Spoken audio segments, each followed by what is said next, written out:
Hey everyone, welcome to the first episode of Patient Talks. I'm Dr. Joby, your host for today, and I'd like to welcome a good friend of mine, a very special guest on our first episode. He is Allen Articulo. He is a songwriter, producer, arranger, and certified Pro Tools technician.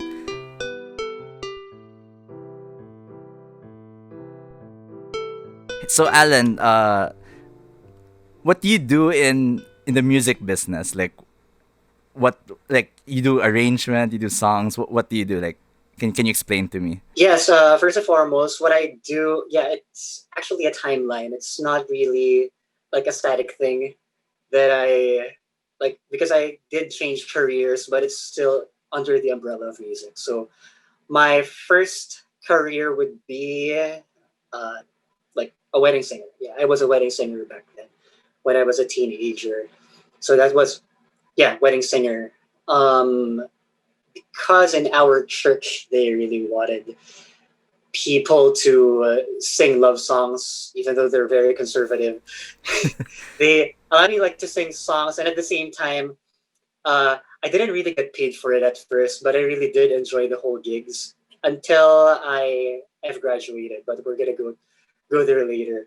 So that's my first career would be wedding singer, and then secondly, I I suddenly became an arranger when I graduated from CSB, and I arranged for karaoke, which is a pretty weird job that people don't probably know of. So karaoke arranging would be you're gonna take one audio clip or actually one song, and then you're gonna make like a minus one out of it. So that really honed my ears as a musician, and it's also quite a hard job if you don't really know music theory. And yeah, that's where I probably learned the bulk of my arranging expertise, I guess. Like that's where I got all of like the knowledge, and of course, college is also a biggest part of that. So, so other than being an arranger, back then in college, I was also a songwriter. So it kind of skips. So, but like career wise, that would be being like a wedding singer and then an arranger and then a songwriter. Then after being a songwriter, I did arrange for advertising agencies also. So that's where I got to work with Reese Sangan. Yeah, Ben and Ben, I did some like transcribing for them for like a radio commercial, I think. Yeah. That like so I have done commercials and then I uh, quit my job in my like previous business because it didn't really pan out that well. But right now I am more of a Pro Tools certified technician. So what I do is I troubleshoot issues from the software which we call Pro Tools. So Pro Tools is like an industry standard software. Uh, what I do right now is like a customer will call in or just email me, and then what I'm gonna do is either I call them back, and then I would try to figure out which bugs, which issues are they experiencing. It could be playback issues, it could be bugs from the software, it could be an issue with the workflow of the customer that needs to be fixed. So yeah, basically it's more of like the technical side of music that people really don't talk about because when people say music, they only think of arrangements, arranging, they only think of like singing, songwriting. But a part of that also is a technical side, which is the music software. We've got a good idea of what you do and everything. We're gonna have the big reveal now.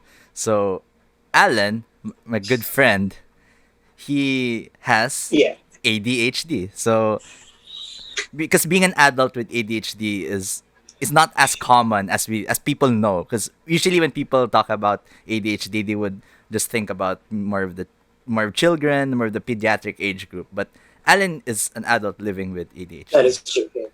Where do I start? Well, basically having like adult ADHD is definitely challenging because when you're working in the corporate world or yeah, because right now I'm basically working in a semi-corporate world, so it's music and at the same time mixed with corporate. So one of the things that I've observed is that I have a hard time organizing my thoughts. So, for example, I would have these I would have these plans inside my head on how to troubleshoot the customers' like issues, depending on my mood or my or the amount of sleep that I've had during the day.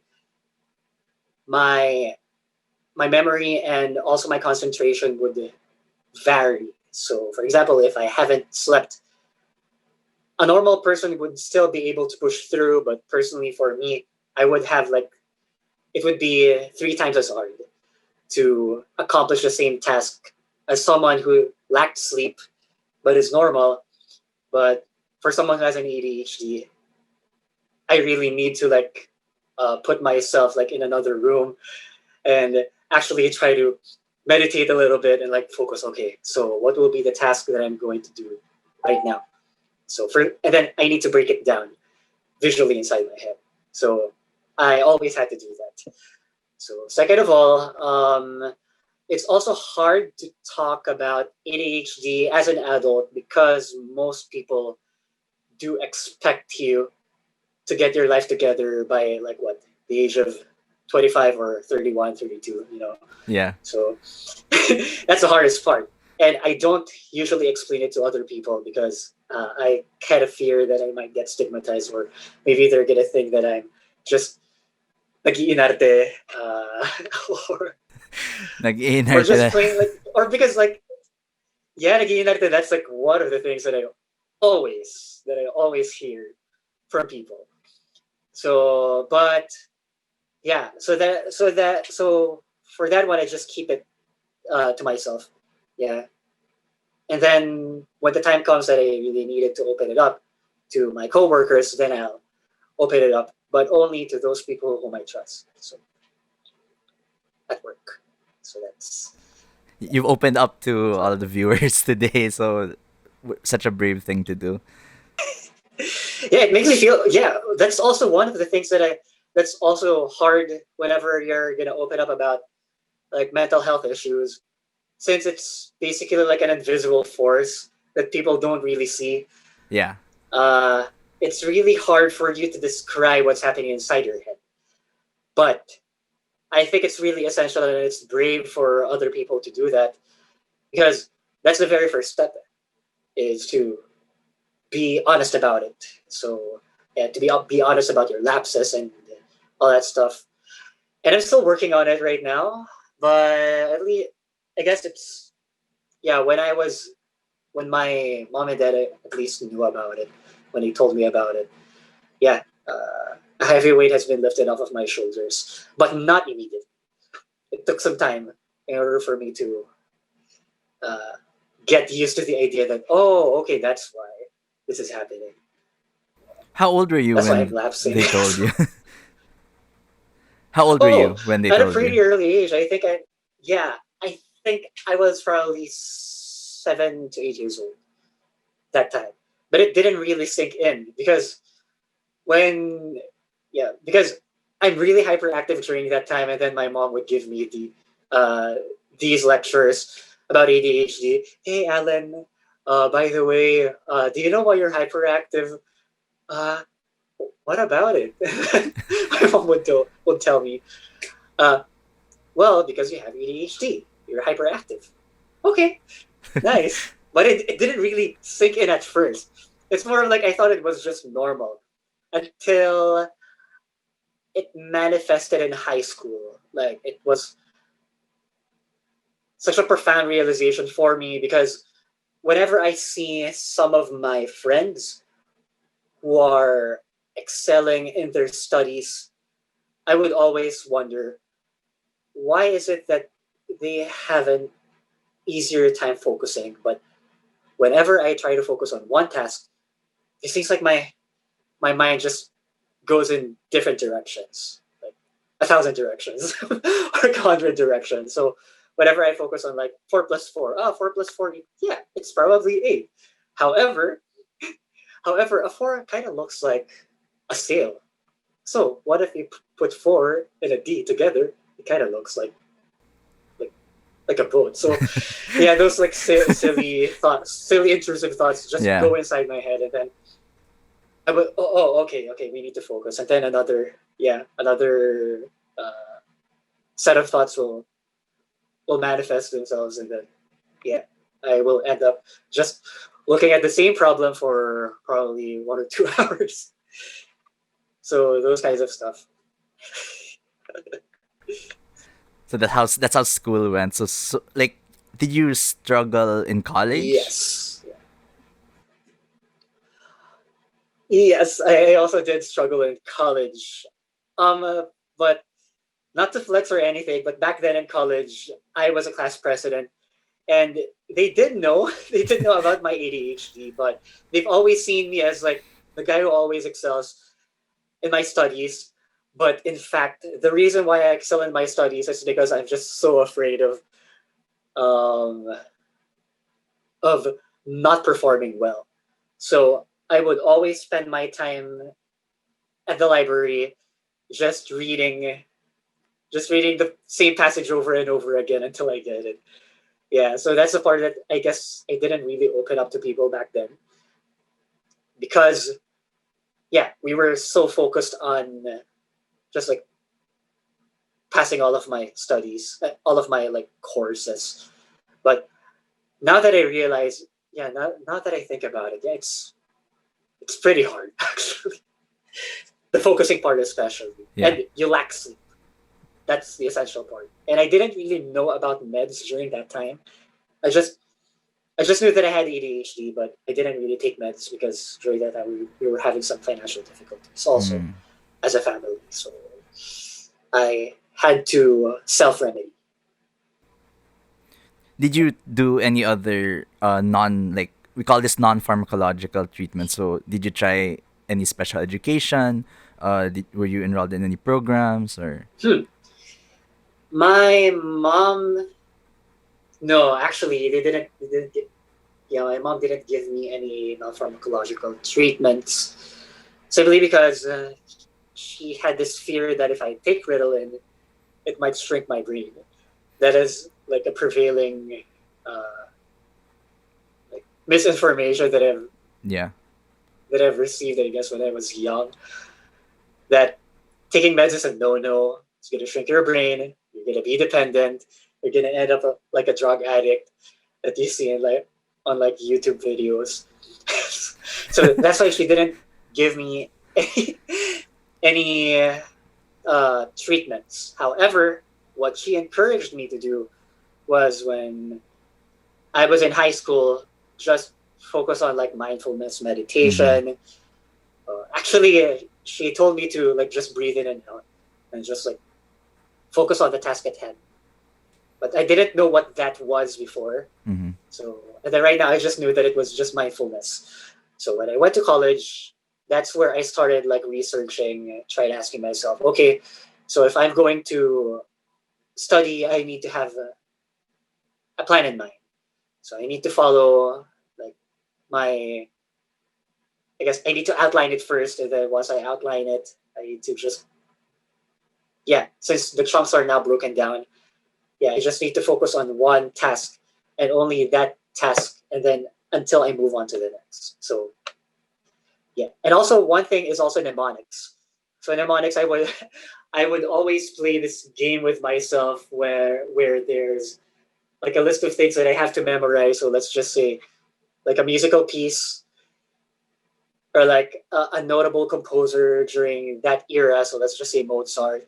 So I'm gonna outline them like so. That would be like 10 items. So for each 10 items, I would like put rhymes in it. So for example, number one would be gun, two shoe, three four door. So let's just say the first one on the list would be Mozart. One gun.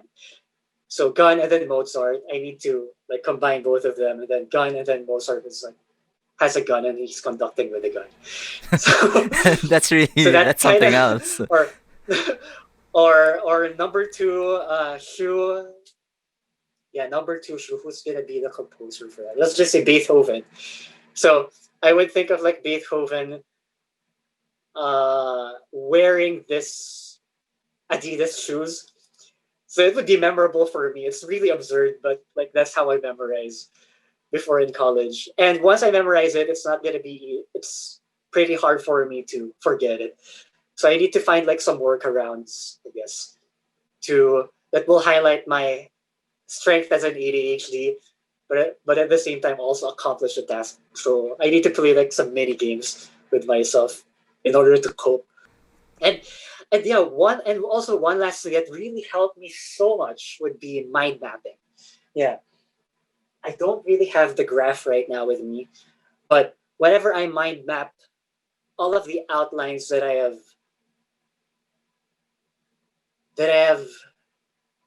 like all of like the ideas that let's just say that the professor discussed. So I make an outline. So it's gonna be easier for me to memorize it.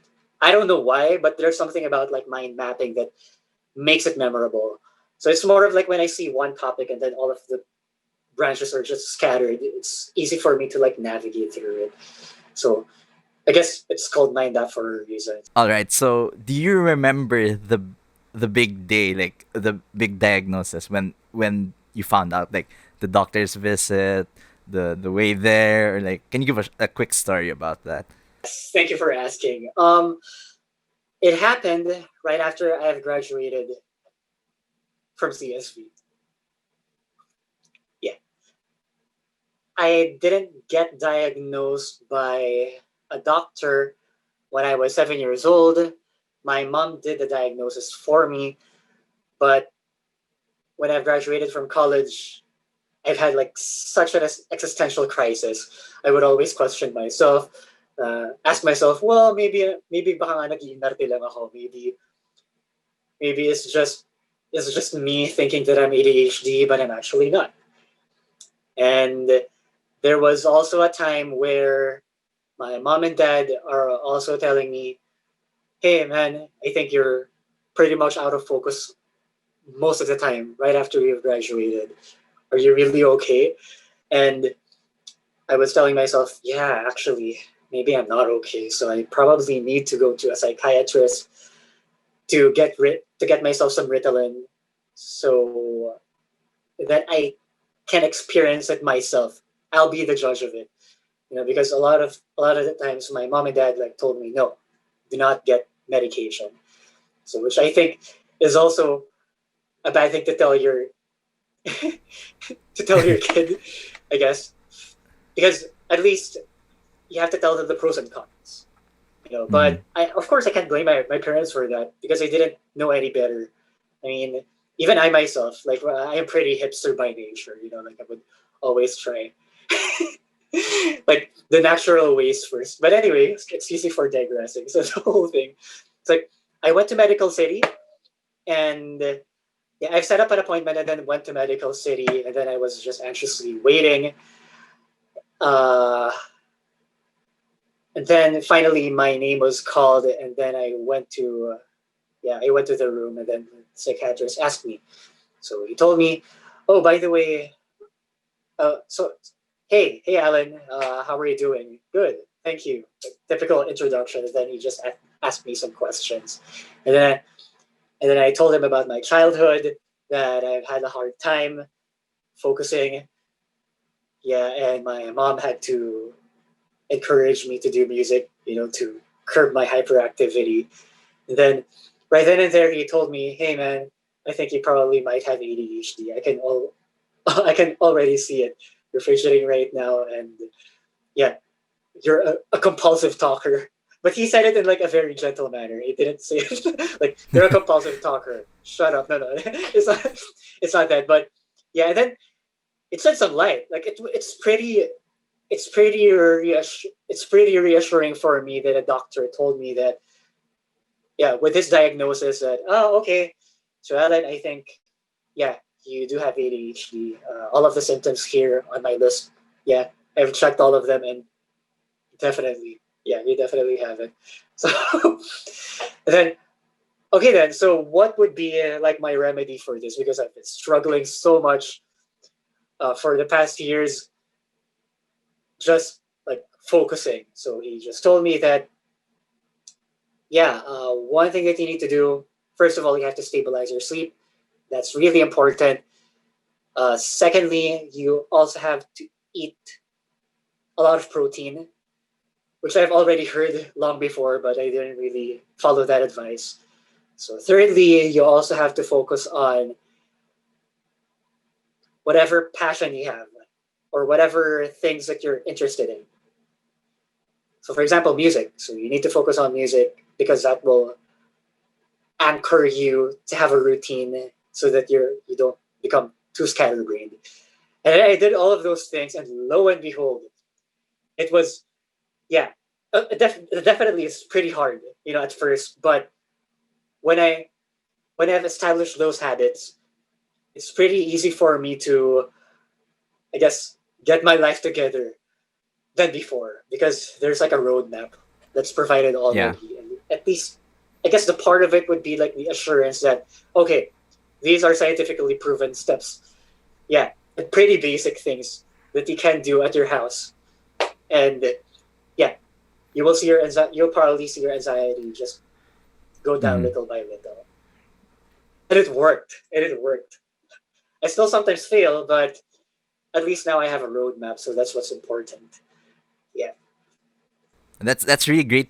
That's really great to hear that you're taking big steps in like in finding a routine to do to improve like your lifestyle and everything. So Yeah. I guess that's it for the questions, and we're gonna do the game now. All right, so it's really Sure. Oh simple. my gosh. All right, so Please do. everyone, we're gonna play a game. It's really fun. It's called COD, but it's not Call of Duty. It's called Composer or Doctor. So I'm gonna show a name and a picture of a famous composer or famous doctor. All right, let's start. Composer or doctors? This game was tailor made for Alan, being a music education Oh no. graduate. All right, for the first, this was pretty easy. The first was pretty easy. Joseph Haydn, composer or Composer. doctor? Composer. Definitely, he got that right. So, do you know any works of Joseph Haydn or like? Joseph. Joseph. The Messiah? I think so. Yeah. The So Messiah, I think. Yeah. Oh my gosh. I'm not. Wait, I'm Don't not sure. hate me. Let's not But I do think that part anymore. Yeah, the Messiah is one, but it's okay. But it's okay. I think it's Yeah, but the Messiah. I think so. So for all our viewers, Joseph Haydn was an Austrian composer in the classical period. So he was the father of symphony and father of string quartet.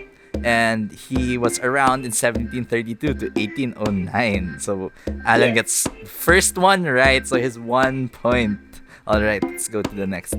Joseph Lister, composer or doctor? Huh. I think he's probably a doctor, judging by the fact that he has like a stare that's like far, far away. So you're He's saying thinking that of- we doctors have a faraway stare? Well, yeah, he's focused, I guess. Like he's thinking of like, I'm not really sure. Am Thinking I what to right? do. Yes. Yeah. So Alan got it right. Joseph Lister. Nice, So nice. he was a British Listerine? surgeon. Did he? Yeah, no, I think Listerine was named after him. Oh, Don't okay. quote me on that. Because he was the founder of Yeah. the antiseptic medicine, so for Yeah. cleaning medical instruments. Yeah, Yeah, 'Cause he was yeah. a surgeon, Yeah, I guess. and because, he was around 1827 to 1912. Hence the look. Yeah, that's what. Yeah, when I saw the like Joseph Lister, Joseph Lister. Yeah, I immediately thought of like Listerine. Maybe. Yeah. I don't know. Okay. All right, let's go to the next one. William Osler. Hmm. Awesome. Okay. He's probably a doctor. Oh Is that no. your final answer? Fine, my final answer. No. Yes, you got it right. William Doctor, Osler. doctor. So definitely a doctor, one of the really famous doctors. Yeah. So he created the first residency program for physicians, and Nice. he's known as the father of modern medicine because he developed the stethoscope. So the early stethoscope, he did that, and he was Yeah, around yeah. in 1849 to 1919. So Yeah. so far, Alan's got a really good Yeah. score. All right, let's move on to the next. Leonard Bernstein. Composer. Oh, she got it so fast. Definitely. Composer. Yes. So he is an American composer. So best known for, do you know what he was best known for? Wait. It's a Broadway musical. Broadway musical, yeah, Bernstein. Oh, no, yeah. But Bernstein. Gosh, man. My memory Yeah, I'll is not tell you working the right now, but answer. Jesus Christ. It No, no, rings no, no, bells. no, It So he was best known for West Side Story. yes, West Side Story. Okay. I'm gonna get cancelled. I'm gonna cut that part. But Bernstein, yes, yes. Yeah. West Side Story. All right, next one, Maurice Ravel. Yes, Bolero. He's a composer of Bolero, not Maurice Ravel. Definitely, Alan got this right. So Maurice Ravel, French composer. He's known for pieces like Gaspard de la Nuit and Daphne et Chloe. Yeah, So, actually, speaking of Ravel, he has this obsession with repetition. If you listen to his like Bolero, I forgot what. I don't know if there's a movement, but Bolero like has like this never-ending hook, and then he has like a theme and variations, I guess, approach. So he would have the same. He would use the same melody with different arrangements like at the bottom.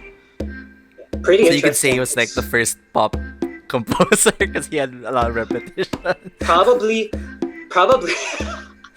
probably the one who utilized repetition effectively. Yeah. And personally, a little bit annoyingly because he has just like some compositions that are just like full of repetitions. But yeah, I like him because you can learn a lot from him. Yeah.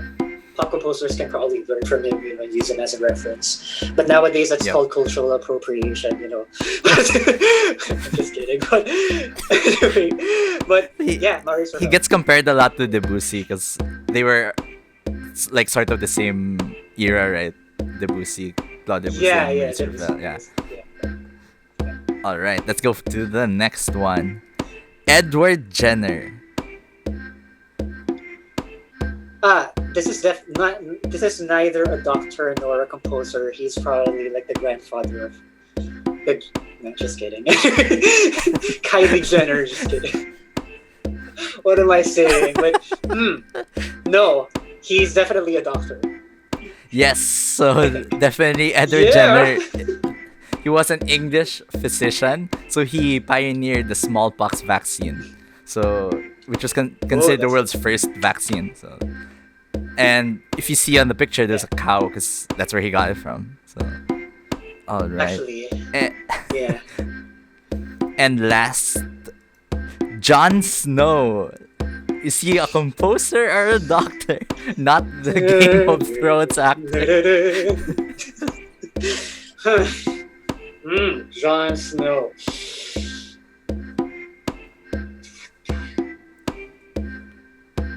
I'm gonna take a risk here. He is probably not a composer. He is he's a doctor, but I really can't tell. Is he a doctor? Yes, definitely Jon Snow is a doctor. So he's an English physician. He was known for the development of anesthesia and medical hygiene. So he documented this really big cholera outbreak in London.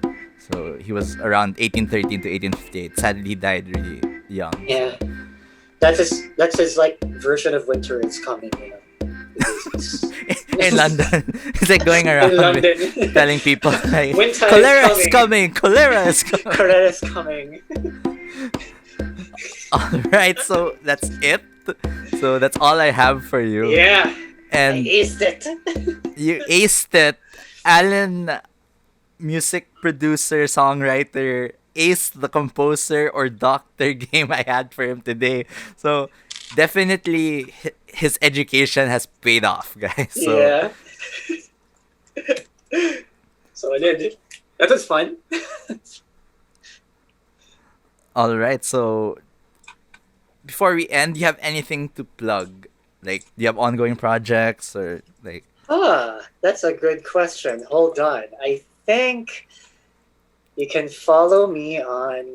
Wait, you can follow me. You can follow me on SoundCloud, Allen Article, SoundCloud dot SoundCloud.com/Allen Article. But I haven't made any compositions yet, so those would be coming soon, I guess. All right. I can include the link down below for Alan's SoundCloud and let watch out for his upcoming projects. Yes, All yes. right. Yeah. Okay, that's And to all of those people who are having some mental issues, this COVID, I have my heart for you guys. So I guess just stay strong, if you have some friends whom you need to talk to, if you're having some issues, just like with your life in general, yeah, definitely you have friends who are going to support you.